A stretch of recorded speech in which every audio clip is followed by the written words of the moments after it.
ముందుగా ఎపిడైడిమైటిస్ లేదా ఎపిడైడిమో ఆర్కైటిస్ అనంటే టెస్టిస్‌లో వచ్చే ఇన్ఫెక్షన్స్‌ని లేదా టెస్టిస్ పైన ఎపిడైడిమిస్ అంటారు. ఈ ఎపిడైడిమిస్‌లో వచ్చే ఇన్ఫెక్షన్స్‌నే ఎపిడైడిమైటిస్ లేదా ఎపిడైడిమో ఆర్కైటిస్ అంటారు.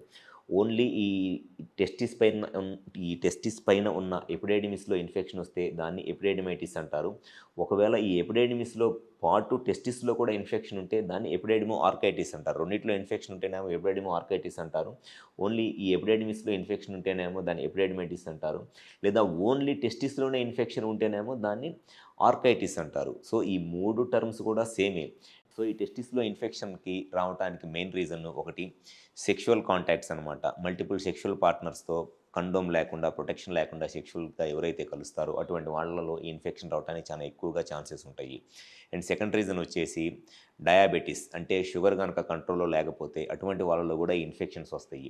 అండ్ కొంతమంది క్రానిక్ ఆల్కహాల్స్‌లో ఎక్కువగా స్మోకింగ్ చేసేవాళ్ళో లేకపోతే ఆల్కహాల్ తీసుకునే వాళ్ళలో కూడా ఈ ఇన్ఫెక్షన్స్ రావడానికి ఎక్కువ అవకాశం ఉంటుంది. అండ్ కొంతమందికి ఈ పెన్నిస్ పైన ఉన్న స్కిన్‌కి గనక ఇన్ఫెక్షన్ వస్తే ఆ స్కిన్ ఇన్ఫెక్షన్స్ వల్ల కూడా ఈ పెన్నిస్ పైన ఉన్న స్కిన్ ఇన్ఫెక్షన్స్ వల్ల కూడా కొంతమందిలో ఈ ఎపిడైడిమైటిస్ లేదా ఎపిడైడిమో ఆర్కైటిస్ లాంటి ఇన్ఫెక్షన్ రావడానికి చాలా ఎక్కువ అవకాశం ఉంటుంది.